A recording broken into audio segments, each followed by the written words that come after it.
নমস্কার বন্ধুরা, আজকে শনিবারে অনেক বাড়িতেই নিরামিষ খাওয়া হয়। আর তার জন্য আমি একটা রেসিপি বানাচ্ছি, যেটা ধোকা বাড়িতে বানিয়েই আপনারা সহজে খেতে পারবেন। কিভাবে বানাবেন একটু দেখে নিন। আর মটর ডাল, আমি এখানে মটর ডাল নিয়েছি, আপনারা অন্য ডালেরও করতে পারেন। এটা আমি কালকে ভিজিয়ে রেখেছি মটর ডাল, কারণ দেরি হয় একটু ভিজতে। কালকে রাত্রিরে আমি শোবার আগে ভিজিয়ে রেখে দিয়েছি। এবার এটাকে আমি বেটে নেব। ডালটা বাটা হয়ে গেছে। ডালের মধ্যে এবার আমি দেবো, এই যে এখানে আছে হলুদ, এখানে আছে একটু অল্প চিনি, নুন পরিমাণ মতন, আর অল্প একটুখানি আদা বাটা। এইগুলো সব দিয়ে দেবো ডালটার মধ্যে। দিয়ে এবার আমি এগুলো সব দিয়ে দিলাম। দিয়ে এবার ডালটা আমি একটু ফেটে নেবো, ভালো করে ফাটিয়ে নেবো। আর ডাল এবার আমি কড়ার মধ্যে তেল দেবো।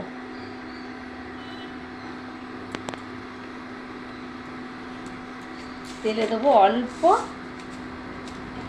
কালো জিরে, অল্প একটু দিয়ে দেবো, আর অল্প একটুখানি হিং দেবো। হিংটা বসে গেছে। অল্প একটুখানি হিং দিয়ে দেবো, হিং ফোড়ন দিয়ে দেবো। হিংটা না দিলে না একদম ভালো লাগবে না।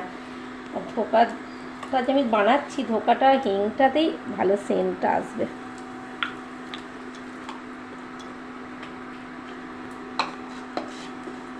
এবার আমি যেই ডালটা আমি বেটে রেখেছিলাম, সব কিছু দিয়ে আমি ফাটিয়ে রেখেছি, এটা আমি দিয়ে দেব। এবার এই কড়ার মধ্যে আমি সব ডালটা যা আছে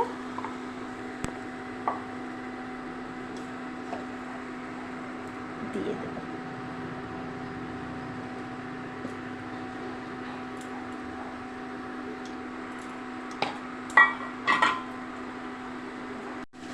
আমি এটা ভালো করে তেলের মধ্যে হিং, কালো জিরে যে দিয়েছি, আমি ভালো করে এটা নাড়াচাড়া করে ধোকাটা বানিয়ে নেব।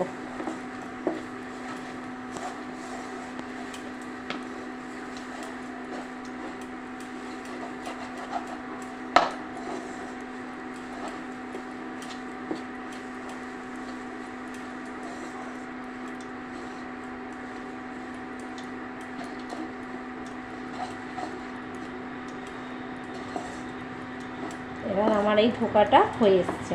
এটা আমি এখানে যে কাঁচিটা আছে, আমি এর মধ্যে নামিয়ে নেব। এবং শুকনো শুকনো করে আপনারা ধোকাটাকে করে নামিয়ে নেবেন।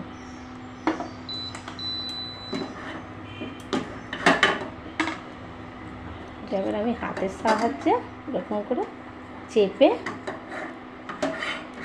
এ করে দেবো। দিয়ে ধোকার সাইজে আমি পিস পিস করে কেটে নেবো।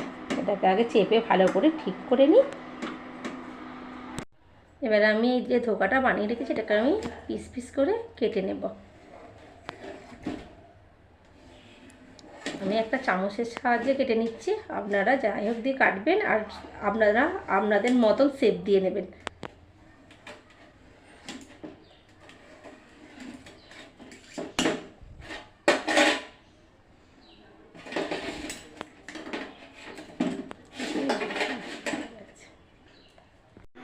এবার আমি কড়াতে তেল দিয়ে দেব।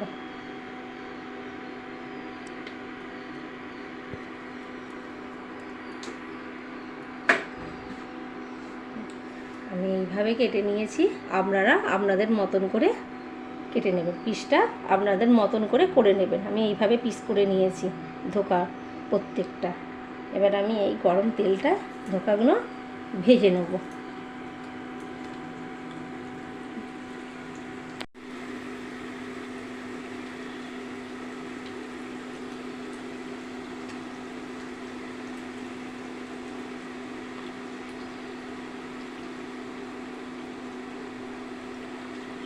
এবার ধোকাগুলো ভাজা হয়ে গেছে, একে একে তুলে নেব।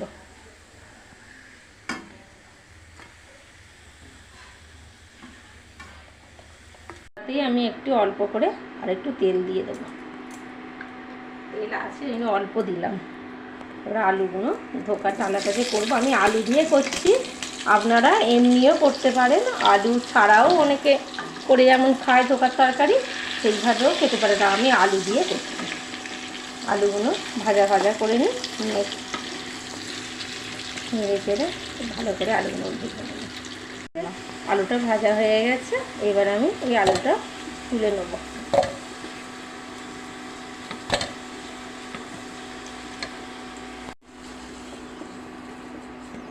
তোলা হয়ে গেল ভাজা আলুটা। এবার অল্প করে আমি এতে আরেকটু অল্প করে তেল দিয়ে দেবো। এই তেলেই মশলাটা করব। মশলার মধ্যে কি কি আছে দেখে নিই। মশলার মধ্যে আছে এখানে টমেটো, কাঁচা লঙ্কা, হলুদ গুঁড়ো, ধনে গুঁড়ো, জিরে গুঁড়ো, কাশ্মীরি লঙ্কার গুঁড়ো, অল্প একটুখানি মিষ্টি। মিষ্টিটা না দিলে বেশ টেস্ট আসবে না, পরিমাণ মতন অল্প একটুখানি মিষ্টি। আর এখানে আছে রসুন বাটা, আদা বাটা। এবার আমি এর মধ্যে দেবো আগে রসুন বাটাটা দিয়ে দেবো।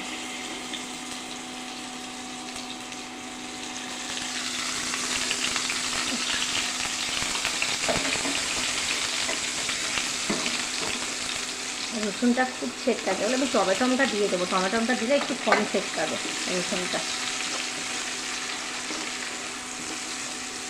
রসুনটাকে অল্প একটু ভালো করে ভেজে দেবো, বেশি ভাজবে না, অল্প করে ভেজে দেবো রসুনটা।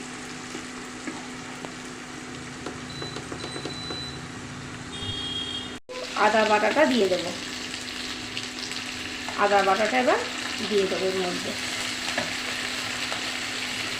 সেটাকে অল্প একটুখানি আদা জলটা আমি এর মধ্যে দিয়ে দেবো, তাহলে এই ছিটকে ছিটকে যাবে না। আর যা মশলা রয়েছে একে একে এর মধ্যে আমি দিয়ে দেবো। কাঁচা লঙ্কা, হলুদ, ধনে, যা যা মশলা দেখালাম সেইগুলো আমি এর মধ্যে দিয়ে দেবো। আর এতে অল্প একটু জল দিয়ে মশলা ধোয়ার জলটা দিয়ে দেবো।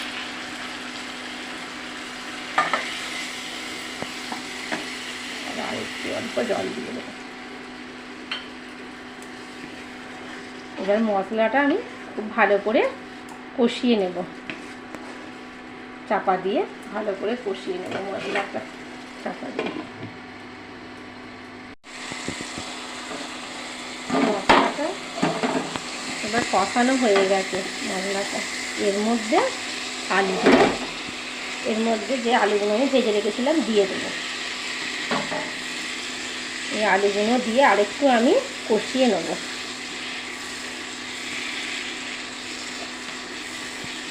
অল্প করে আরেকটু কষিয়ে নেব।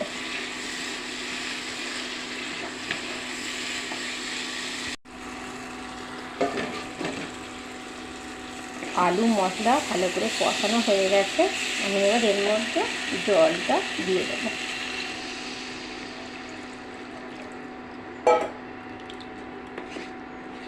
যে যেমন খাবে সে সেই মতন পরিমাণ মতন জল দেবে, কারণ ধোকার আবার একটু জল টেনে নেয়, বড়া তো জল টানে। এবার এই জলটা যে দিয়েছি, আমরা খুব তো বেশি খাবো না, অল্প একটু মাখা মাখা মতন করবো। জুসটা মানে বেশি করবো না, যে যেমন জুস যদি কেউ জুস রাখবে, কেউ শুকনো শুকনো যে যেমন ভালোবাসে সেইভাবে করবে, জলটা সেই পরিমাণে দেবে। ঠিক আছে, আমি এটা চাপ। এবার ধোকাগুলো এর মধ্যে আমি দিয়ে দেবো। আমার আলুটা সেদ্ধ হয়ে গেছে, এবার এই ধোকাগুলো আমি একে একে এর মধ্যে দিয়ে দেবো।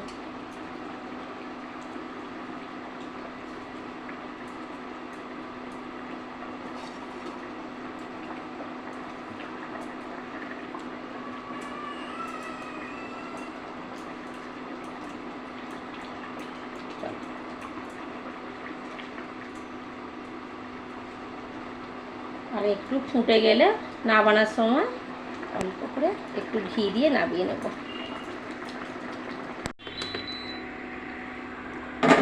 এবার অল্প আমি একটুখানি ঘি দিয়ে দেবো ধোকার ডালনায়।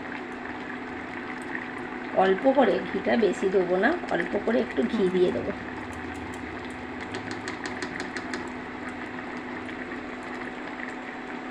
আর এইটা আছে আমার জিরে গুঁড়ো, ভাজা জিরে গুঁড়োটা আমি একটু দিয়ে দেবো, টেস্টটা আসবে ভালো।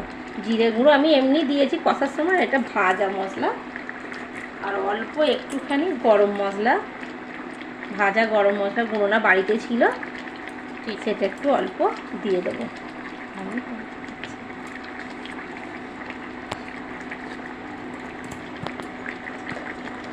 দিয়ে এবার আমি এইটা নাবিয়ে নেব।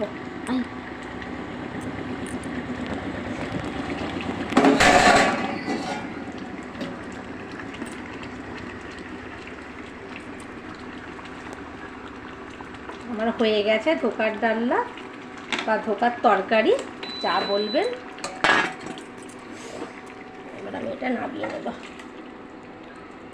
আর আমি এই ঝোলটা রেখেছি কারণ আছে,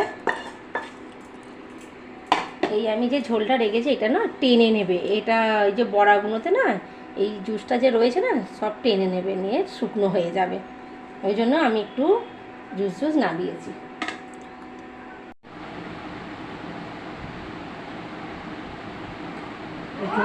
জল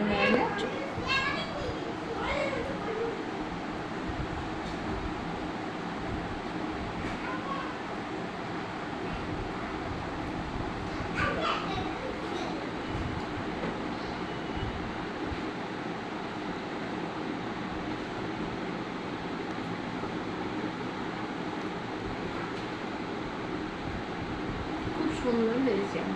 আপনারা এইভাবে বানিয়ে খেয়ে দেখবেন একবার, খেতে খুব সুন্দর। এই তরকারিটা মানে একটা তরকারি দিয়ে ভাত খাওয়া হয়ে যাবে।